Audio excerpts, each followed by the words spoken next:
ये आकाशवाणी है। अमिट लालसा। आज प्रस्तुत है विजय दान देथा का लिखा ये नाटक। निर्देशक हैं मुकुल गोस्वामी और सुषमा राजीव। तो आइए सुनते हैं ये नाटक अमिट लालसा।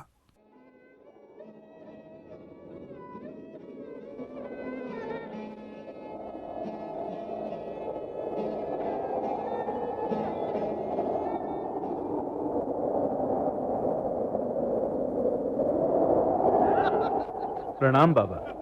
आओ भैया, आओ आओ आओ। आओ भाई, बड़े मौके पर आए। बस बात शुरू ही होने वाली थी कि तुम आ गए। हाँ बाबा, बात के झपाटे उड़ने ही दो। भाई पहले ये बतलाओ कि खाना वाना खा के आए हो ना? क्योंकि बात कुछ ऐसी है कि सुनने के बाद फिर खाना खाने का मन नहीं करता। अरे खाना न खाया हो तो संकोच न करना। हाँ, बेझिझक बताओ। नहीं बाबा नहीं, मैं डट कर खा चुका हूँ। अच्छी बात है। तो भैया फिर धीरज से सुनो। इस प्याऊ को देखकर मुझे प्याऊ वाले कुम्हार की कहानी याद आ गई। परिवार में कुल 3 प्राणी, पति, पत्नी और उनका बेटा। भाई कुमार का बेटा जब 10 बरस का था ना, तो गांव में एक लखपति सेठ खुद चलकर कुम्हार के पास आया।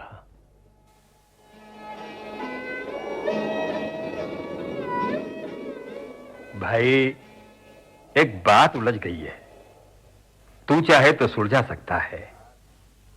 50 बरसों के बाद मेरे घर में बच्चे का जन्म हुआ है। इसी खुशी में मैं एक बड़ी सारी प्याऊ बनवाना चाहता हूं। गांव की बस्ती में तो हर कोई प्याऊ खुलवाना चाहता है, पर मैं तो 4 खेजड़ों वाले चौराहे के पास एक प्याऊ और धर्मशाला बनवाना चाहता हूं। क्या? पर सेठ जी, उस चौराहे के तो कोई गांव भी नजदीक नहीं है। अजी 3 कोस से कम तो किसी गांव की दूरी नहीं है। निर्जन एकांत में प्याऊ की क्या बखत होगी? अरे यही तो बात है। तुम लोगों में समझ तो कौड़ी की भी नहीं है। प्याऊ का ऐसा बढ़िया सुयोग तो 100 कोस तक नहीं मिलेगा। यदि तू जिम्मेदारी ओढ़ ले तो फिर मेरा मन पूरा राजी। तेरी इलाके में बढ़िया साख है। तनख्वाह पूरी देने का जिम्मा मेरा। अरे माटी पकाकर बर्तन घड़ने के झंझट से तो ये काम ज्यादा अच्छा है। स्वार्थ का स्वार्थ और परमार्थ का परमार्थ। क्या? सेठ जी, आपको सोचकर ही मेरे पास आए हैं। और वहीं धर्मशाला में तेरे लायक मकान बनवा दूंगा। 12 मास 8 पहर और 32 घड़ी तुझे वहीं रहना होगा। किसी भी समय कोई बटोही प्यासा और बिना विश्राम किए नहीं जाना चाहिए। मुंह मांगी पगार ले, पर इन कामों में भूल नहीं होनी चाहिए। क्या? ठीक है। आप तो शुभ मुहूर्त की घड़ी में नींद दिलवाकर काम शुरू करें।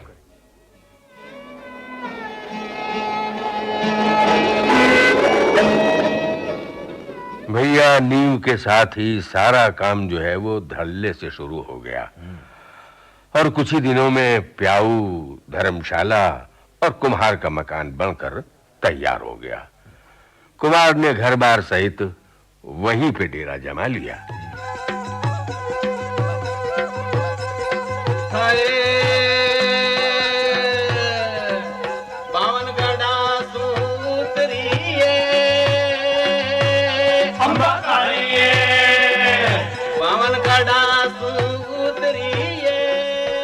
गांव-गांव में सेठ से ज्यादा कुम्हार का यश फैलने लगा। राह चलते बटोही निर्भय होकर रात को प्याऊ में विश्राम करते और कुम्हार की मीठी बोली, ठंडा पानी पीकर तारीफ करते नहीं अघाते। कुम्हार का बेटा भी बड़ा सीधा और सयाना था। एक बार संजोग से दिसावर जाते हुए एक सेठ प्याऊ में ठहरा और बीमार पड़ गया। तेरे बेटे ने जो तीमारदारी की है भैया, ऐसी तो सगा बेटा भी ना करे। यदि दूर दिसावर में ऐसा योग्य लड़का साथ चले तो कैसा बढ़िया काम बने। क्या कह रहे हो सेठ जी? अच्छी एकाएक बेटा है, मन नहीं मानता। आपके पास रहने से काफी कमाई होगी, पर केवल कमाई की खातिर बेटे को कैसे घर से दूर करूं? सेठ जी, तीनों रूखी सूखी खाकर ऊपर ठंडा पानी पी ले तो हमें स्वर्ग के राज की भी जरूरत नहीं। बात सुनते ही इसकी मां का तो कलेजा ऊंचा चढ़ जाएगा। हां, आपका तो बड़प्पन है, इनकार करते लज्जा महसूस होती है, पर धीरज मत खो भाई, धीरज मत खो। तेरा मर्म मैं पहचान रहा हूं, पर मैंने तो तुम्हारे बेटे की सुख की खातिर ही ये बात चलाई है। अरे दिसावर जाने पर ये आदमी बन जाएगा।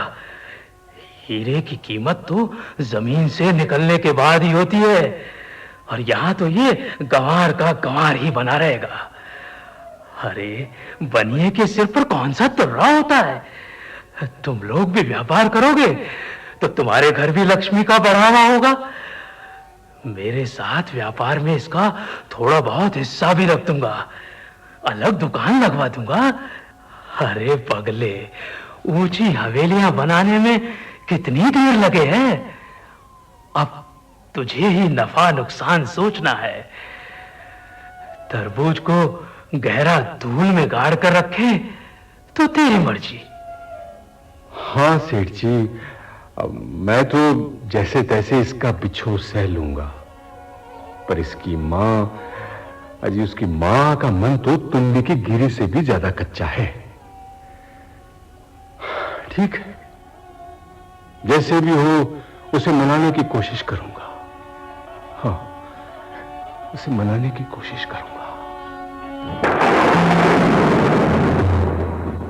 क्या कह रहे हो? अरे मुझे समझाने से पहले अपने कलेजे पर हाथ रखकर सोचो। इकलौते बेटे को दिसावर भेजने के लिए तुम राजी हुए तो कैसे हुए? हमें धन कहां चाहिए? हरे प्याऊ में आराम से बैठे यात्रियों की सेवा करते हैं, सुबह शाम भगवान का नाम लेते हैं। देखो, उस सेठ ने हमारे भरोसे ही धर्मशाला, घर, कुआं और टाके का खर्च किया, और तुम खुद ही सेठ बनने का सपना देखने लगे। दुनिया का धन दुनिया के पास ही रहने दो। फजूल की हाय तौबा में कुछ भी आनी जानी नहीं। अरे देख देख, तुझे न जचे तो ये चर्चा बंद। अरे बावड़ी, मैंने तो तेरा मन जानने के लिए चर्चा चलाई थी। हमें जिस गांव जाना ही नहीं, उसका रास्ता क्यों पूछना?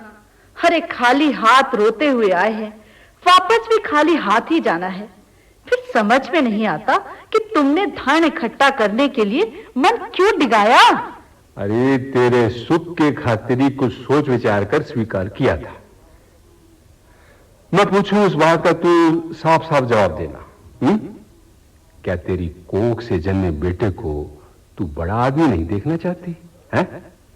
क्या तेरे शरीर पर टोकरी भरा गहना जगमगाएगा तो तुझे बुरा लगेगा? क्यों फजूल की मनगढ़ंत बातों के लिए जी तरसा रहे हो?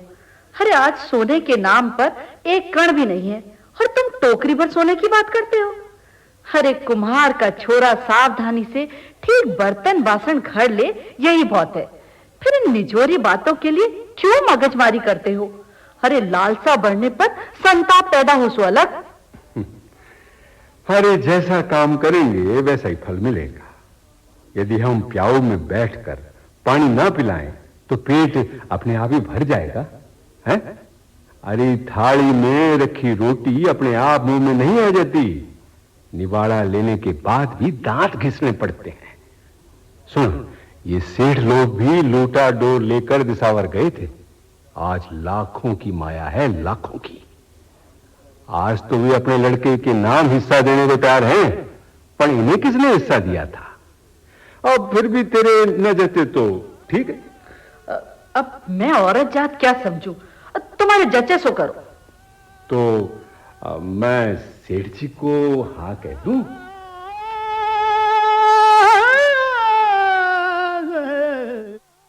आ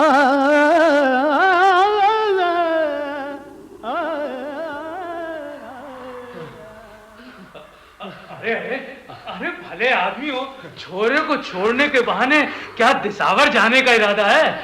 अरे अरे 3 कोस तक पैदल दौड़ते हुए पीछे आ रहे हो। अब घर को लौट जाओ, जाओ घर लौट जाओ। 16 साल तक बेटे को वापस न भेजने का वचन आपको दे दिया सेठ जी। पर सेठ जी, मैं तो सेठ जी 16 घड़ी भी जिंदा नहीं रह पाऊंगी। कैसे बीतेंगे ये 16 साल? अरे बावड़ी 16 साल तो 16 बरस गुजरने पर ही बीतेंगे। यूं पीछे पीछे दौड़ने से थोड़े ही बीतेंगे। हैं? चल अब लौट चल। अरे लौट चल वापस। अरे चलना वापस लौट चल। मेरे लाल का ध्यान रखियो सेठ जी। सेठ जी, मेरे लाल का ध्यान रखियो सेठ जी। मेरे लाल का ध्यान रखियो सेठ जी। मेरे लाल का ध्यान रखियो।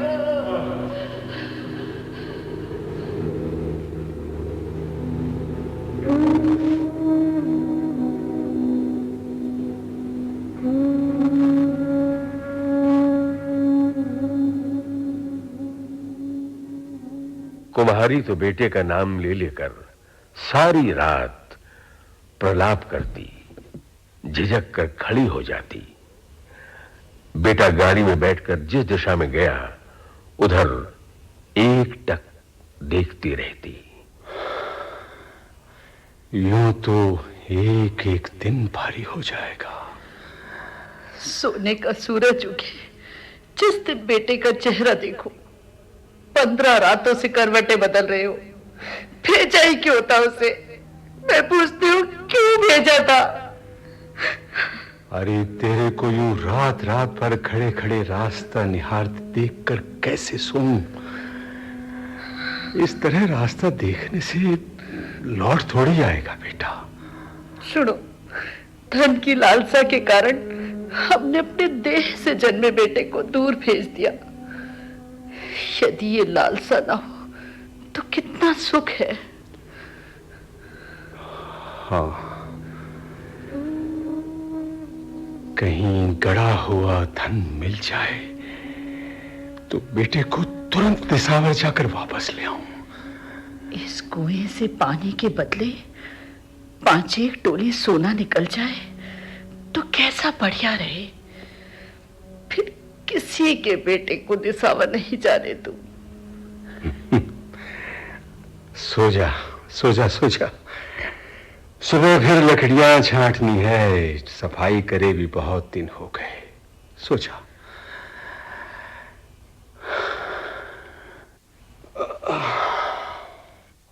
कुमार कुम्हारी पास बैठकर प्रतिदिन इसी तरह अनहोनी बातों के सपने देखते रहते हैं। अचानक एक दिन आधी रात ढलने के बाद कुम्हारी ने अपने पति को जगाया। अजी सुनते हो? क्या है? देखो, हम हमेशा कुएं के पानी से सोना निकालने की बात करते हैं, पर लक्ष्मी तो खुद अपने पांव से चलकर हमारे घर आती है। हमने कभी ध्यान ही नहीं दिया। क्या मतलब? धर्मशाला में जो सेठ सिटानी सो रहे हैं ना, उनके पास कितना धन माल है। अरे सेठानी तो गहनों से पीली हो रही है। मेरे मन में कई बार ये बात आई, पर तेरे डर से कहना ठीक नहीं समझा। अब मेरा डर तो मिट गया ना, फिर देखते क्या हो। ये बात तो चल देख तेरे कुम्हार का वार। चल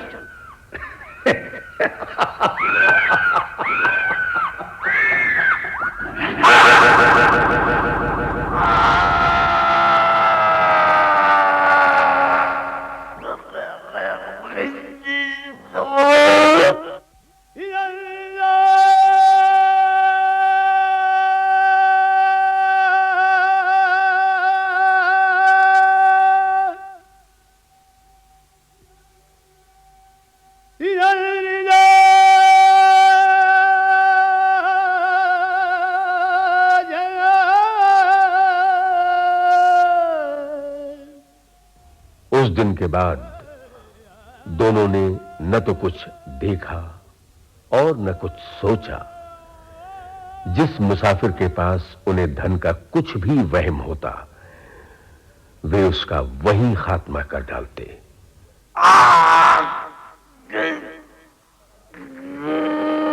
और आधे कोस की दूरी पर धन को गहरा गाड़ देते।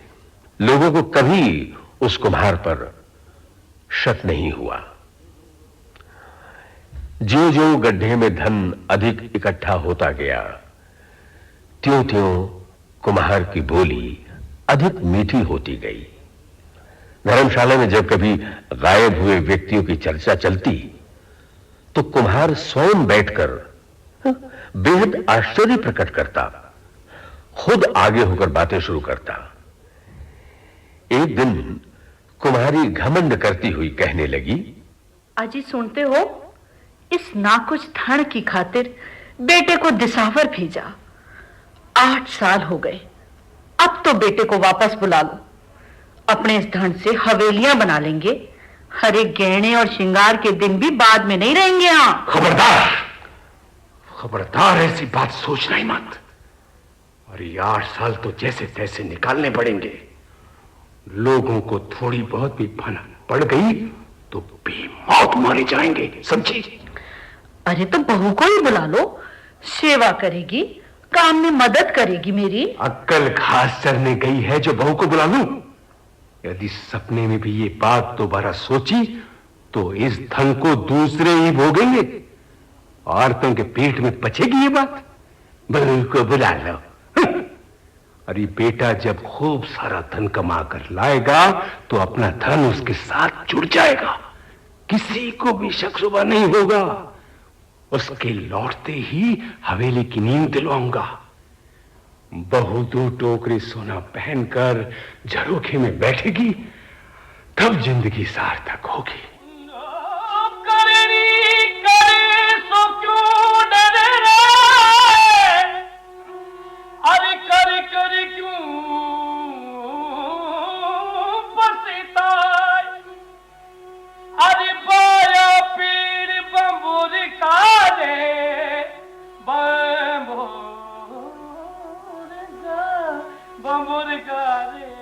यूं टोकरियों के हिसाब से गहना और आमने सामने तिमंजली हवेलियों की आकांक्षा करते समय बीतता गया, बीतता गया। पर लालसा कभी खत्म हो पाती है? वो तो और बढ़ती जाती है। कुमार कुमारी के भाग्य से एक लखपति सेठ धर्मशाला में ठहरने के लिए आया। हीरे मोतियों से भरी गाड़ी, गले में पहने नवलख के हार पर कुमार और कुमारी की नजर पड़ी तो उनकी अकल ही चौंधिया गई। अरे देख तो, गाड़ी आई है। कितना बड़ा आसामी है। अरे हमारे तो भाग खुल गए।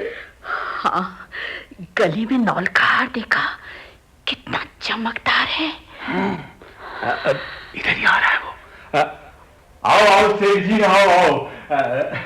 दिसावर से लौटे हो?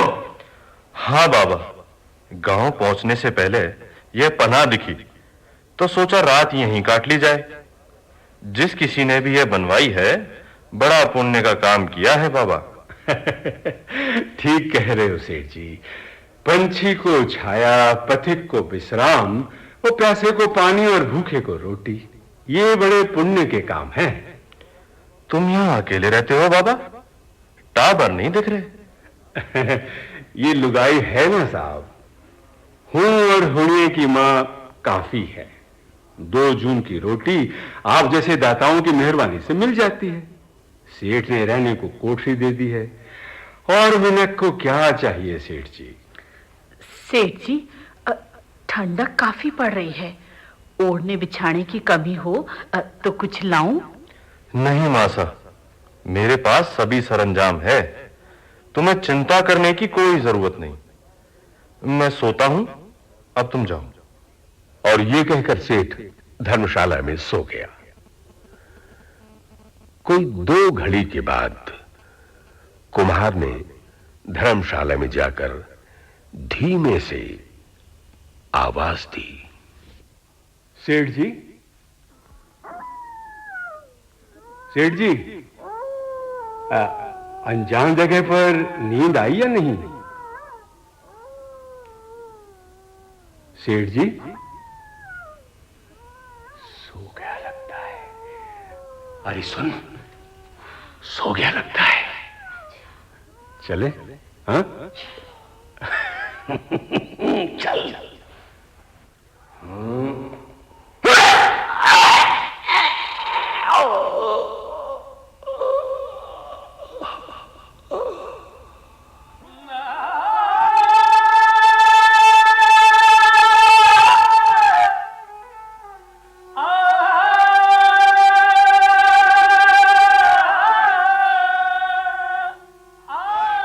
दीपक जलाकर कमरे में अच्छी तरह से देखभाल तो ले, कहीं खून का दाग तो पीछे नहीं छूट गया। पर मैंने तो रास्ते में एक बूंद भी नहीं गिरने दी। हाँ, आज जैसा सुयोग तो कभी नहीं भला। हाँ, मन करे तो सारी दुनिया को खरीद सकते हैं।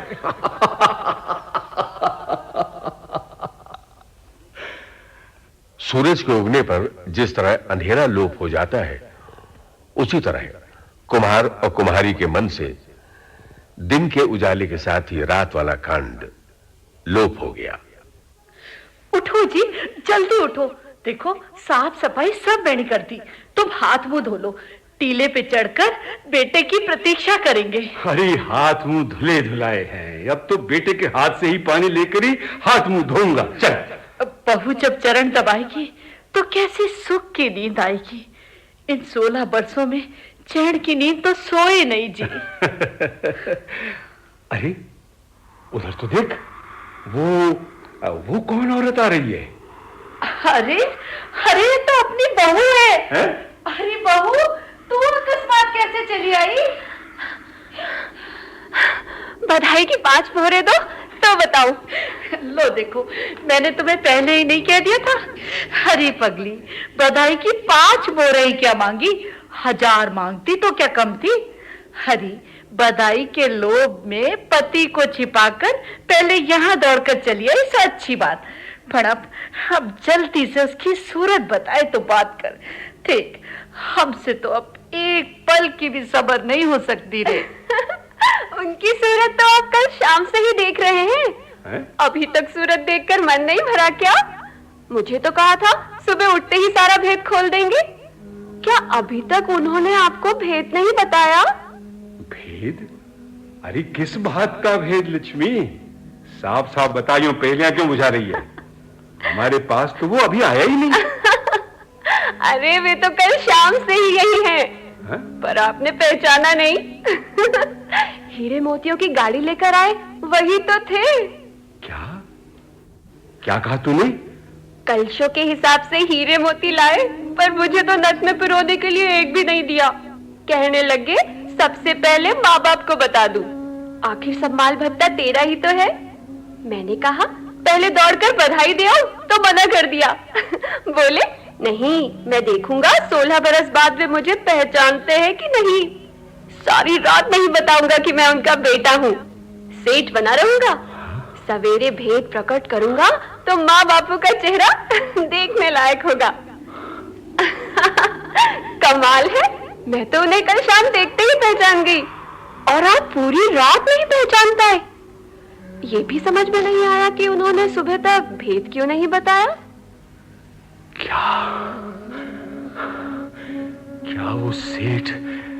वो सेठ हमारा अपना ही बेटा था? और उसे हमने मार डाला।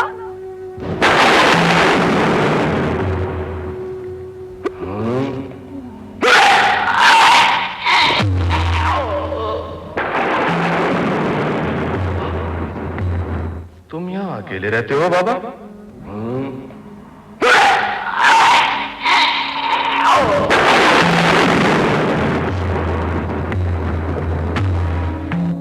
नहीं मासा, मेरे पास सभी सरंजाम है, तुम्हें चिंता करने की कोई जरूरत नहीं।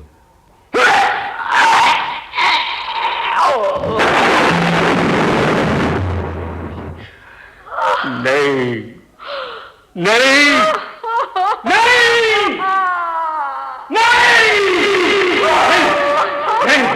नहीं, ऐसा नहीं हो सकता, ऐसा नहीं हो सकता, ऐसा नहीं हो सकता, ऐसा नहीं हो सकता।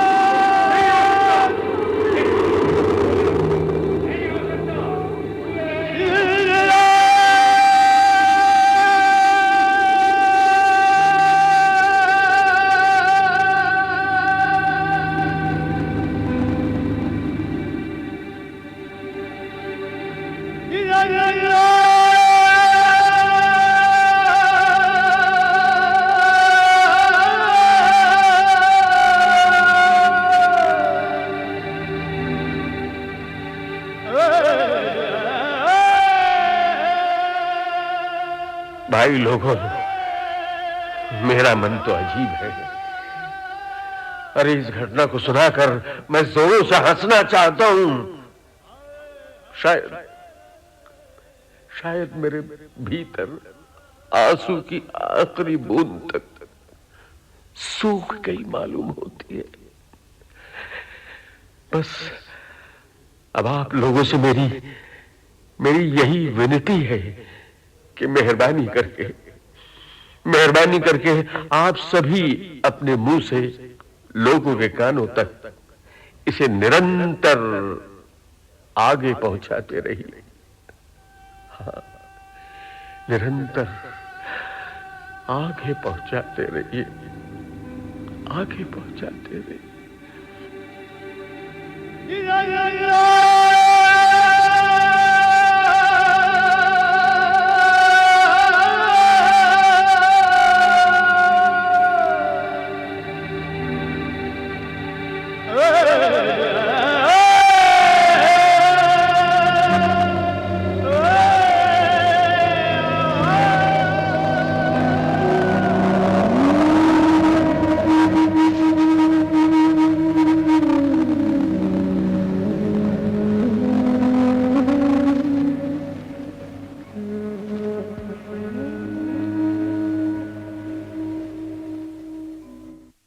अमिट लालसा।